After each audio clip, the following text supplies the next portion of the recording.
Kababayan, maging sino ka man. Isang maulang hapon po sa inyong lahat. Hayaan niyo po ako makapaghayag ng aking pasasalamat po sa inyo sapagkat ang ating pong PDP laban ay naging matagumpay. Yes! Lalong-lalo na po sa mga boto po ninyo. Solid na solid po lahat ang ating mga bayaning OFW sa lahat po ng mga dual citizen ng mga Pilipino. Hindi niyo po pinabayaan ang mga kandidato ni Digong. Kaya maraming salamat po sa inyo. Ngayon po, parang malalaglag kasi ito. Alam naman po natin na sa matagal na panahon, ang ating pong mahal na dating Pangulo, magmula po nung March hanggang ngayon, ay nakapiit pa. Naging matagumpay ho tayo sa eleksyon. Ang sabi nga nung abogado niya ay protest vote. Nakakuha po tayo ng magagandang boto. Yes! Pero, hindi po natatapos doon. Sapagkat ang tunay pong pakikibaka, pakikipaglaban, nandito po ngayon sa Netherlands. Kung inyo pong mapapansin, ma'am, hello. Kung inyo pong mapapansin, yung perception, yung pagtingin ng mga lokal, ng mga tiga-Netherlands sa atin, ay parang ang dating po, tayo ay niloloko lang. Tayo ay sumusuporta sa isang Pangulo na gumawa ng genocide. Yan po ang perception dito. Sapagkat tinatalo tayo ng propaganda ng mga komunista. Hindi naman po lingid sa inyong kaalaman na merong propaganda dito ngayon.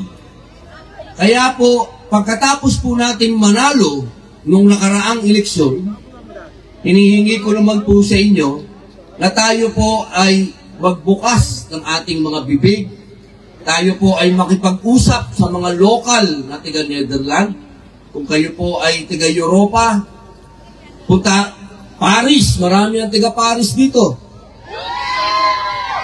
Kayo na po ang maging ambassador ni Digong.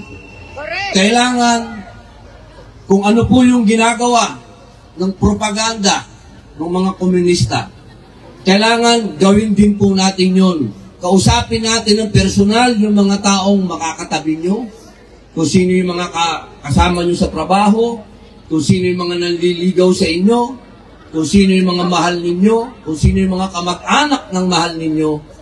Ipaliwanag po natin kung sino si Digong. Sapagkat ang alam po nila, puro kasinungalingan. Hindi po nila alam na si Digong ay isang bayani sa atin. Alam niyo po, may kwento ko lang. Ang mga tiga-Europa, mahal na mahal nila ang mga katutubo. Dahil sa matagal na panahon, naging kolonyal po yung mga yan eh. Matagal na panahon, sila yung mga nagpunta sa mga bansa, in-invade nila, bumabawi po sila ngayon. Ang gusto nila, sila yung magpakita ng example. Ngayon, pwede po natin sabihin, dito sa mga puti, na si Digong, yan po ay dugong Bangsamoro. Ibig sabihin, yan po ay katutubo. Tandaan po natin, marami namang Pangulo na nagkaroon ng kaso, hindi ba po? Yes. Pero, hindi ba po masakit na siya lang ang nakulong sa ibang bansa? Hindi ba po natin iniisip, bakit yung mga ibang Pangulo na nagkaroon ng problema, si Digong dinala pa dito sa ibang bansa? Hindi po ba parang discrimination na yan? Correct. Yeah. Hindi ba po dahil siya ay Bangsamoro, kaya siya dinala dito? Marami pong question. Marami po tayong pwedeng pagmulan ng usapan sa mga dayuhan dito. Sa mga banyaga, sa mga puti. Sa matagal na panahon, si Digong ang nakipaglaban sa karapatan ng Bangsamoro.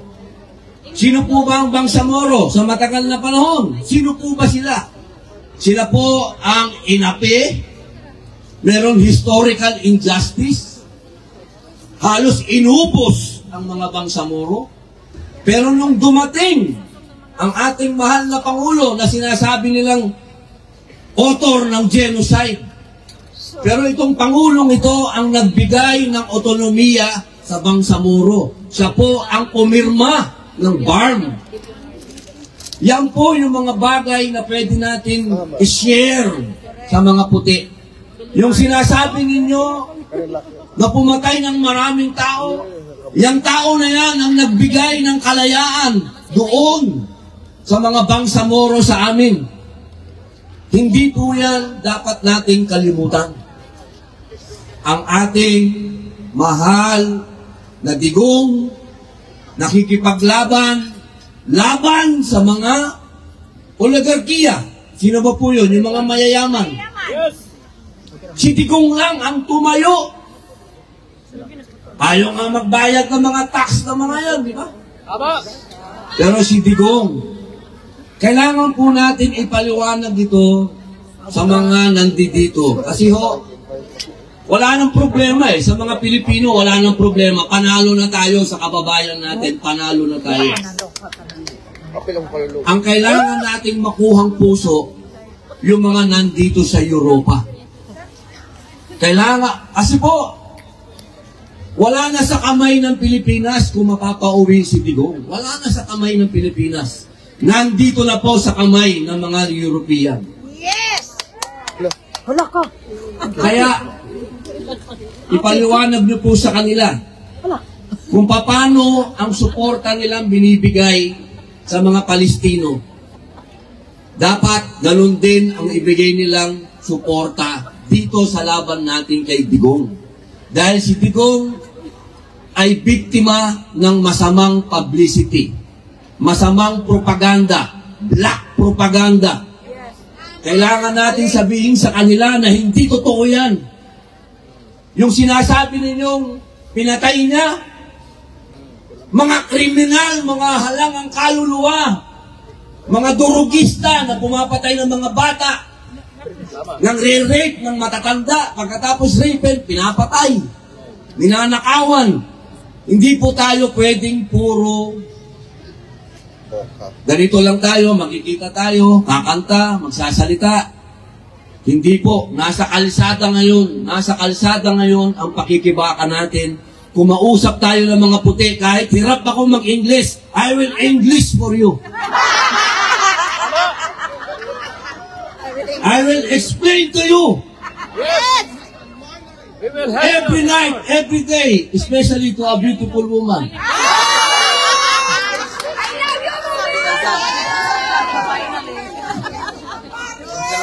Alam niyo po, bihira lang dumating ang isang Rodrigo Roa Duterte sa atin. Hindi na po yan, baka hindi na maulit.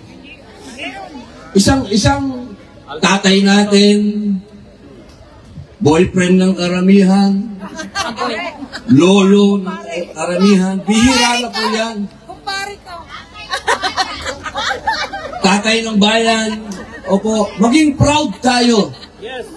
na kapag kinukwento natin sa ibang lahi kung sino si Digong, kailangan maramdaman po nila yung nararamdaman natin. Tama. Kasi marami nagtatanong ba? Bumalik ka na naman dyan, anong ginagawa mo dyan? Teka muna, bakit? Masama ba ako? Ang dami kong kaibigan dito. Saka wala pa si Digong dito sa Netherlands, Dutch na ako.